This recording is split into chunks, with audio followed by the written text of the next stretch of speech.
ZYH 754, 870 kHz, AM. Rádio Universitária, Goiânia. Emissora da UFG.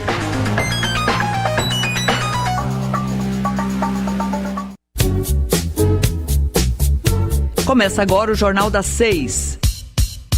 Independência e credibilidade desde 1980.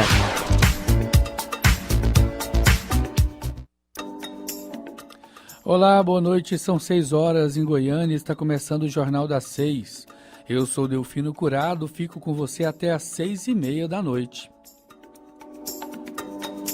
Após falência, empresa goiana de viagens para concursos públicos lesa mais de 100 candidatos.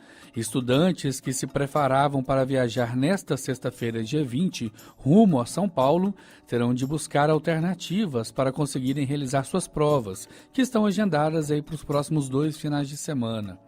Para falar sobre o tema, convidamos a gerente de atendimento do Procon Estadual, Rosânia Nunes. Boa noite, Rosânia. Obrigado por falar conosco. Olá, uma boa noite a todos. É um prazer falar com vocês e ter a oportunidade de prestar alguns esclarecimentos. Boa noite, Rosânia. Muito obrigado. O prazer é nosso. Essa empresa chama-se Hi-Tour Concurso. O que aconteceu? Na realidade, é Hi-Tour Excursões.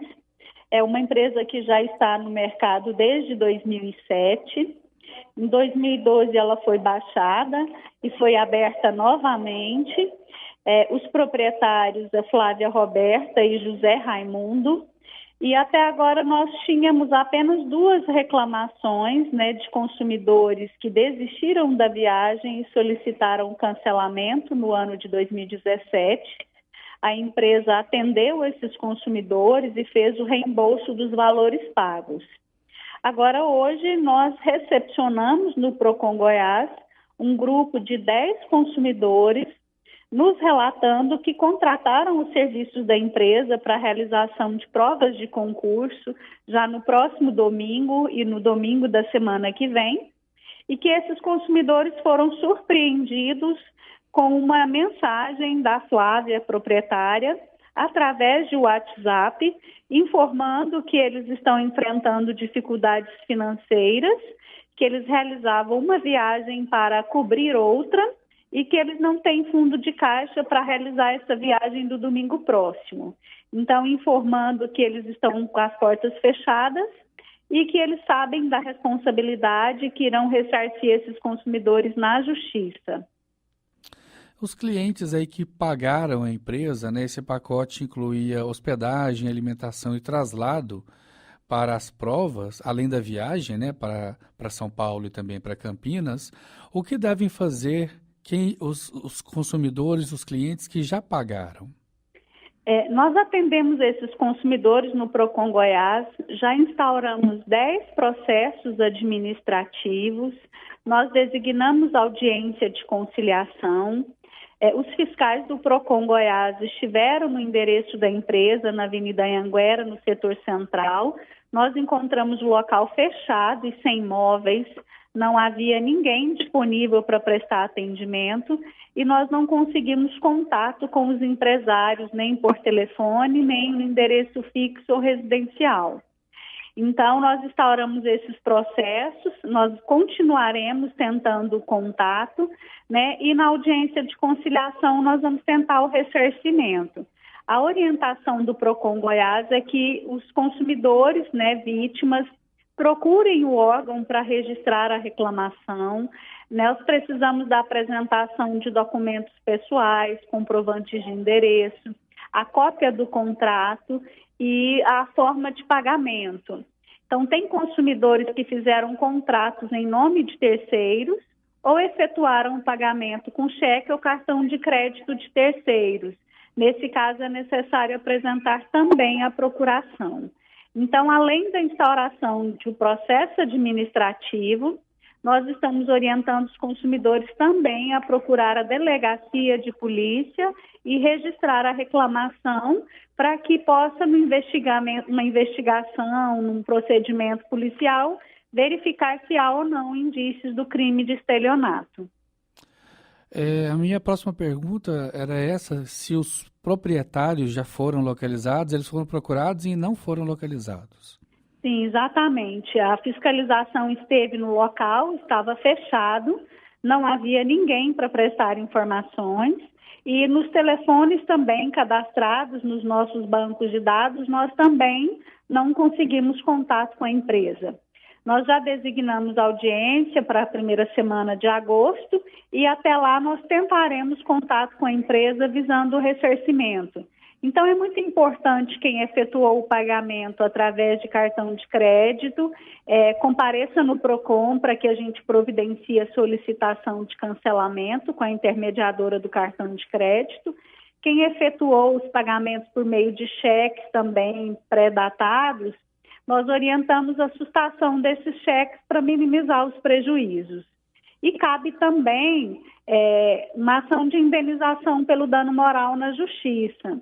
Então, esses consumidores estão enfrentando grandes transtornos, né? Eles já iriam viajar na sexta-feira, foram surpreendidos com essa notícia de última hora. Isso gera um transtorno muito grande, porque o consumidor vai ter que procurar um outro meio de locomoção, de hospedagem, e esse transtorno também gera o direito ao ressarcimento pelo dano moral. Rosânia, nesse caso aí em especial, a empresa tinha mais de 10 anos de mercado e a maioria das vítimas, né, das pessoas, já tinham viajado com essa empresa anteriormente. Como se precaver de situações assim? Realmente tem casos de consumidores que relatam que já realizaram até 3 viagens e não tiveram problemas. Então, o consumidor é muito complicado, né, a gente prever uma situação como essa. Nós não temos condições de dizer se houve ou não má-fé por parte da empresa, né, se eles realmente fecharam as portas com o interesse de ficar com os valores que foram pagos de forma indevida, ou se realmente é um caso de descontrole financeiro. Isso aí vai ser apurado pela delegacia de polícia, mas a orientação é que os consumidores, ao contratar esses serviços, já exijam os comprovantes, as passagens, né, verifique junto ao hotel se realmente a reserva está efetivada com antecedência, exija a cópia do traslado. E mesmo assim, o consumidor ele não tem 100% de certeza de que o serviço será executado da forma contratada. Ok, nós conversamos com a gerente de atendimento do PROCON estadual, Rosânia Nunes. Rosânia, muito obrigado por atender a gente e a gente deseja aí sucesso nessa intermediação e que esse problema possa ser resolvido. Ok, muito obrigada pela oportunidade. O PROCON Goiás está sempre à disposição. Os consumidores que quiserem esclarecer dúvidas podem entrar em contato através do telefone 151. Para quem estiver no interior, o telefone é o 3201-7124 e de forma presencial também na sede do PROCON Goiás, na Rua 8, no setor central, e também nos postos de atendimento VaptVupt. Uma boa noite a todos. Boa noite, Rosânia. Agora são 6h08, a gente faz um intervalo aqui no Jornal das 6 e volta já. Jornal das 6, nas ondas da Rádio Universitária desde 1980. Sintonize. De 6h30 às 7 da noite, você acompanha o Estação Esportiva. Vôlei, futebol, basquete, natação, handball, tênis, futsal, atletismo, rugby. O programa de todos os esportes. Uma produção laboratorial dos estudantes do curso de jornalismo da UFG. Intercampus Educação e Ciência nas ondas da Rádio Universitária. De segunda a sexta, às 11h30 da manhã. Com reprise às 5h30 da tarde. Não perca.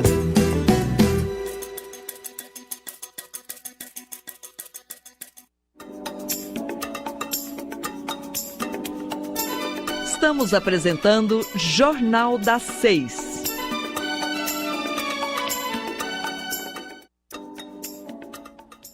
Nos últimos 10 anos, o Brasil ganhou mais de 8 milhões de cidadãos acima de 60 anos de idade, idosos.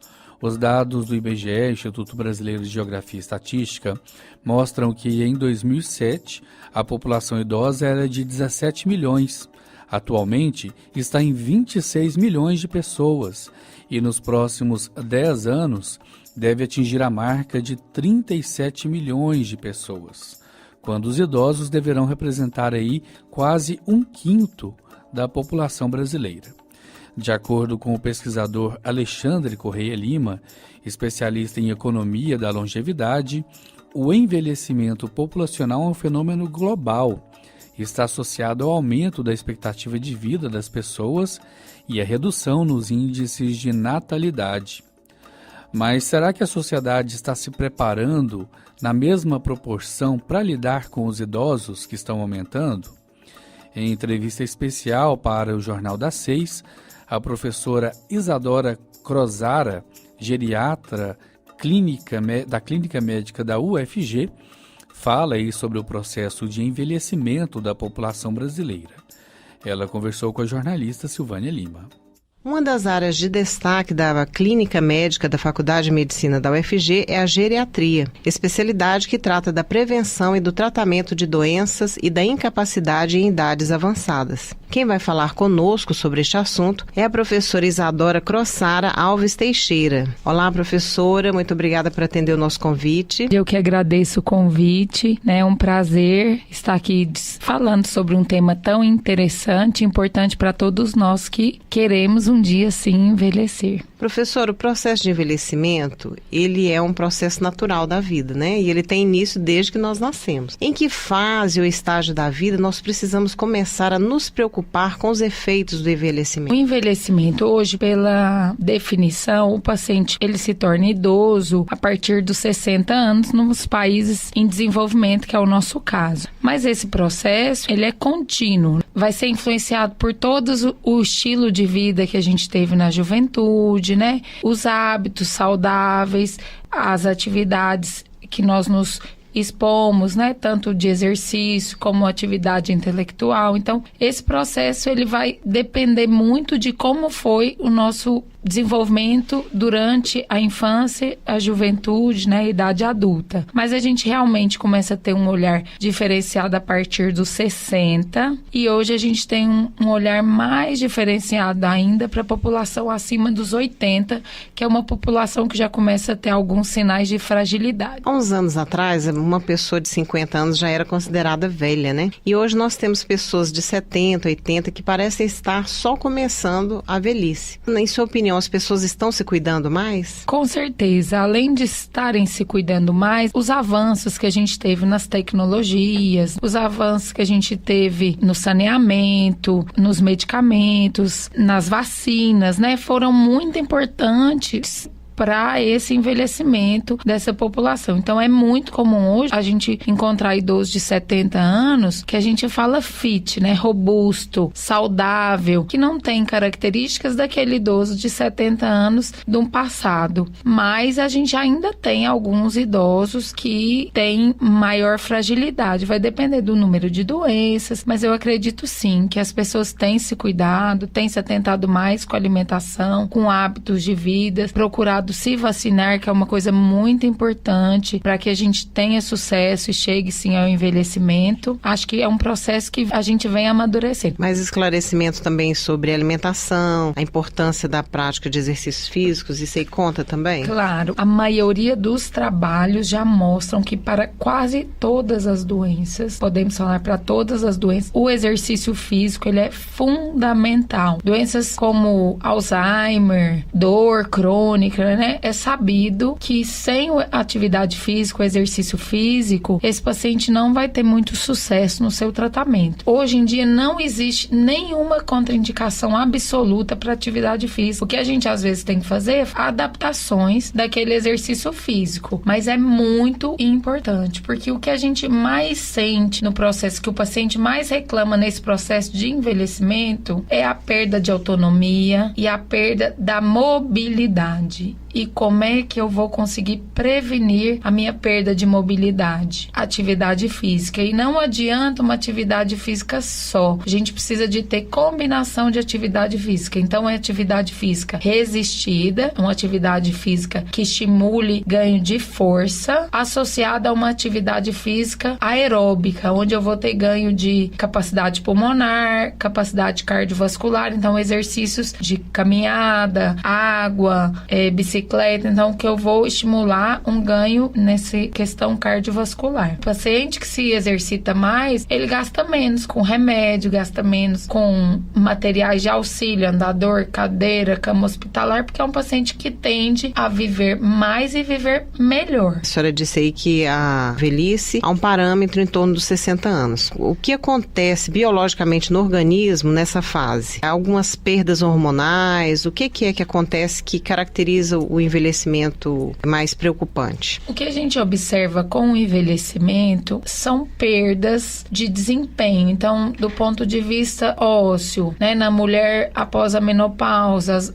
as mudanças hormonais tendem a deixar o osso mais fragilizado. Então, vai depender de como foi feito esse osso, se é um osso forte. Mas o envelhecimento, as mudanças hormonais que acontecem, que envolvem o envelhecimento, eles propiciam algumas perdas. Então, é a perda da massa óssea, a perda da massa muscular, que chama sarcopenia, e isso tem impacto direto com mobilidade, com independência, né? Algumas alterações podem ajudar a atrapalhar esse processo de humor. Então, o luto da perda do trabalho deixa esse paciente mais fragilizado, a dificuldade social, né? Então, à medida que a gente envelhece, além das alterações hormonais e físicas que esse processo apresenta, e a gente tenta identificar e prevenir para que seja uma perda muito branda e a gente não tenha um impacto real em qualidade de vida, a gente tem outros processos concomitantes. Então, a aposentadoria, a saída dos filhos de casa, né? Um processo de se redescobrir sem serviço diário. Então, é todo um novo aprendizado. Mas é possível que seja uma fase muito interessante, muito gostosa, mas a gente precisa se preparar, como a gente faz para tudo na vida. Certo. Tem essa expectativa, né, de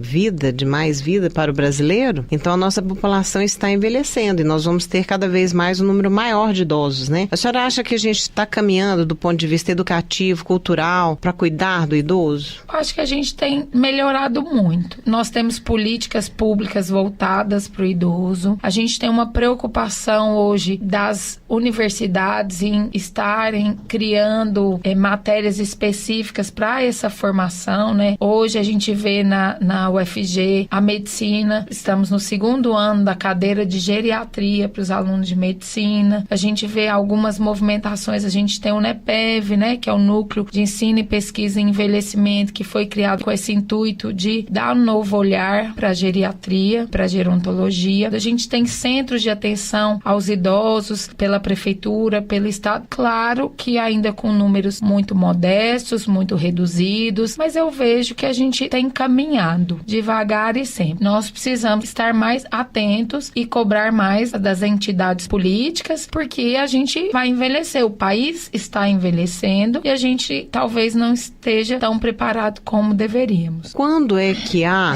a indicação para uma pessoa procurar um geriatra? A geriatria é uma especialidade médica que cuida do paciente idoso. Então, na teoria, todo paciente acima de 60 anos deveria ser acompanhado pelo geriatra. É uma faixa etária heterogênea. A gente tem pacientes de 100 e pacientes de 60. Os dois são idosos. O ideal é que o paciente que tenha algumas doenças mais carente de atenção do ponto de vista de ajustar aquele tanto de medicamento, de equilibrar várias doenças, que ele seja sim assistido por um geriatra. Que o geriatra possa fazer essa gestão de saúde, mas o ideal é que todo mundo acima de 60 tivesse seu geriatra. A senhora falou uma palavra muito importante, que é gestão de saúde. Muitas vezes a pessoa tem o seu cardiologista, seu endocrinologista, né, e outros especialistas, mas o geriatra é aquele também que vai ver o paciente como um todo, não é isso? É mais ou menos isso. É muito comum a gente fazer essa gestão, porque não é incomum chegar para nós pacientes que já têm diversos especialistas. E a gente sabe que, por melhor que seja o especialista, às vezes a polifarmácia é muito grande, o profissional não vai ter habilidade de entender de todas aquelas medicações. E aí, quando a gente chega no geriatra, o geriatra ele pode sim fazer desprescrição, ver o que é fundamental nesse momento. Às vezes a medicação está super bem prescrita, mas nesse momento o foco é outro e talvez o efeito colateral pode estar atrapalhando. Então, o geriatra ele tem também um pouco desse olhar, mas claro, sempre obedecendo à ética, dialogando com os outros profissionais, com os colegas. Então, assim, na prática diária é uma prática bem gostosa, onde a gente vê realmente o benefício, a melhoria desse paciente, a gente vê o respeito mútuo com os outros especialistas. É muito prazeroso fazer geriatria. Professora Isadora, e qual é a importância da família neste processo?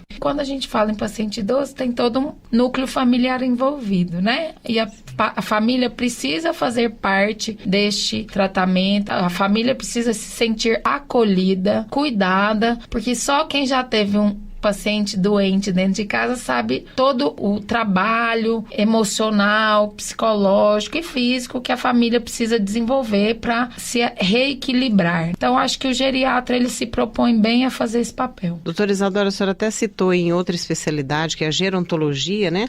Vamos explicar para o nosso ouvinte qual é a diferença entre geriatria e gerontologia. Então, a geriatria é a especialidade médica que cuida do paciente idoso, tanto de prevenção, como diagnóstico, tratamento, orientações. A gerontologia é uma área dos profissionais não médicos, então psicólogos, fisioterapeutas, fonoaudiólogos, nutricionistas, enfermeiros, terapeutas ocupacionais, que são especialistas no cuidado do paciente idoso. Tá certo, nós conversamos com a professora Isadora Crozara Alves Teixeira, da Clínica Médica da Faculdade de Medicina da UFG, que nos esclareceu sobre o processo de envelhecimento e sobre a sua especialidade, a geriatria. Professora, muito obrigada pela entrevista e tenha um bom dia. Eu que agradeço a oportunidade e bom dia para todos.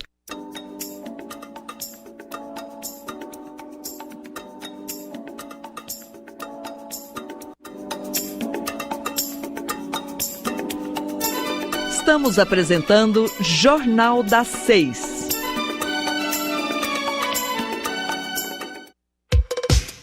Ouça o Jornal das 6 também pela internet, no site da Rádio Universitária ou pelo aplicativo Minha UFG. Intercampus, Educação e Ciência nas ondas da Rádio Universitária. De segunda a sexta, às 11h30 da manhã, com reprise às 5h30 da tarde. Não perca!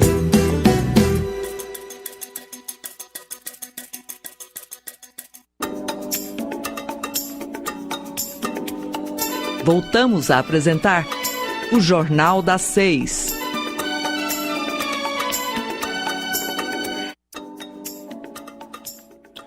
Tribunal Superior Eleitoral, TSE, libera voto em trânsito. A reportagem é de Victor Abreu. A partir desta terça-feira está aberto o prazo para os eleitores solicitarem o voto em trânsito. Essa forma de votar é liberada a quem vai estar viajando ou estará longe do domicílio eleitoral no dia das eleições. Mas para ter direito ao benefício, é preciso ir a um cartório eleitoral fazer a solicitação. Basta apresentar um documento oficial com foto e escolher onde irá votar. Mas atenção, é preciso estar em dia com a Justiça Eleitoral. Se estiver em um estado que não é o de onde vota, o eleitor só poderá escolher quem quer para presidente. Caso esteja numa cidade do mesmo estado de onde vota, aí sim vai poder escolher os demais cargos. O prazo para solicitar o voto em trânsito vai até o dia 23 de agosto. Para mais informações, procure o cartório eleitoral mais próximo ou acesse www.tse.jus.br. De Brasília, Vitor Abreu. TSE, COAF e Receita vão fiscalizar doações em dinheiro nas eleições deste ano. Rafael Costa tem as informações. Em um trabalho conjunto, Tribunal Superior Eleitoral, Receita Federal e Conselho de Controle de Atividades Financeiras vão atuar no combate ao Caixa 2 com dinheiro vivo nas eleições deste ano. A união entre as entidades irá fiscalizar de modo preventivo suspeitas de lavagem de dinheiro de candidatos, feito através de notas em cédulas. Essa será a primeira vez que os 3 órgãos irão trabalhar cooperando um com o outro. A força-tarefa será montada para evitar que candidatos façam declarações de doações falsas à Justiça Eleitoral, com valores inexistentes. Este trabalho dos órgãos quer evitar que as sobras das campanhas se transformem em dinheiro próprio ou que investimentos de origem ilegal sejam usados para bancar os gastos da campanha. Segundo o TSE, cada órgão ficará responsável por uma parte da fiscalização. O TSE, por exemplo, ficará responsável por fiscalizar as contas dos candidatos à presidência da República. Já os candidatos para outros cargos terão suas atividades financeiras analisadas por juízes eleitorais em seus respectivos tribunais regionais eleitorais. A Receita Federal, por sua vez, vai cruzar os valores doados com os rendimentos das pessoas físicas, investigando os possíveis indícios de excessos. O COAF também será responsável por analisar dados declarados à Justiça Federal, monitorando o fluxo dos valores envolvidos. Vale lembrar que desde 2015 está proibida a doação de empresas para campanhas políticas. Quem deverá bancar as campanhas dos candidatos são os fundos eleitorais, que terão 1,7 bilhão de reais dividido entre os partidos, além dos fundos partidários, que ultrapassam os 888 milhões de reais. Reportagem Rafael Costa. 6h26 e intenção de consumo das famílias cai de junho para julho. A reportagem é de Cíntia Moreira. Nem mesmo as promoções estão animando os consumidores brasileiros a gastar. Segundo a Confederação Nacional do Comércio de Bens, Serviços e Turismo, a CNC, a intenção de consumo iniciava uma crise econômica bem complicada. O economista da CNC, Antônio Everton, conta que os consumidores estão insatisfeitos em relação ao nível de consumo há 42 meses e não há grandes perspectivas se a economia não voltar a crescer de forma sustentada. Com isto, as famílias reduziram a intenção de gastos em julho devido principalmente às condições de consumo e ao momento para a compra de duráveis. Chama atenção a intensidade da qual 2 subíndices puxaram para baixo, ajudaram a derrubar o ICF, que foram perspectivas para consumo com menos 3,9 e momento para duráveis também com menos 3,9. A gente olha o consumidor no curto prazo e vê um baixo otimismo, uma relativa desconfiança com relação às condições, às intenções de consumo. Além disso, outros motivos ajudaram para que essa queda fosse maior, como a oscilação de preços por conta da greve dos caminhoneiros e a falta de perspectivas de emprego. É o que explica o economista da CNC, Antônio Everton. A greve dos caminhoneiros provocou um baque na economia, produzindo prejuízos para os setores da atividade econômica, principalmente para a produção e o comércio. Então, na ponta, alguns preços de produtos subiu bastante, e mais o baixo crescimento econômico com uma baixa reativação do mercado de trabalho, a gente acredita que fazem com que os consumidores fiquem bastante cautelosos. O levantamento aponta também a percepção das famílias em relação ao nível de segurança no emprego de junho para julho, que teve queda de 0,4%, mas em comparação com o ano passado, teve um aumento de 5%. Reportagem Cíntia Moreira. 6h28 e com essa informação a gente encerra o Jornal das 6 de hoje, quinta-feira, 19 de julho de 2018. Agradecemos ao Sandro Alves pelos trabalhos técnicos e desejamos a todos uma boa noite. Obrigado pela audiência.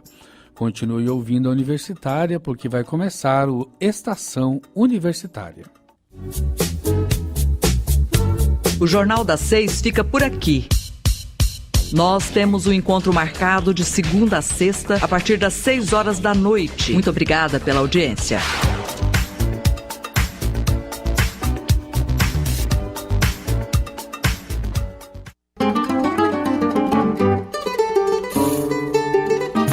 Na Universitária tem Sintonia do Samba. Todos os sábados ao meio-dia aqui na Universitária, a rádio da UFG.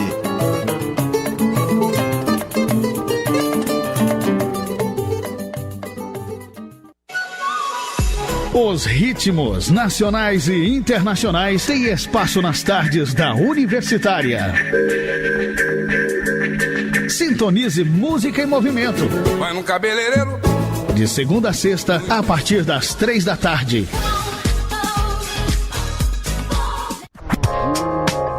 Universitária Goiânia, 870 AM. Música, informação e diversidade cultural. Emissora da UFG.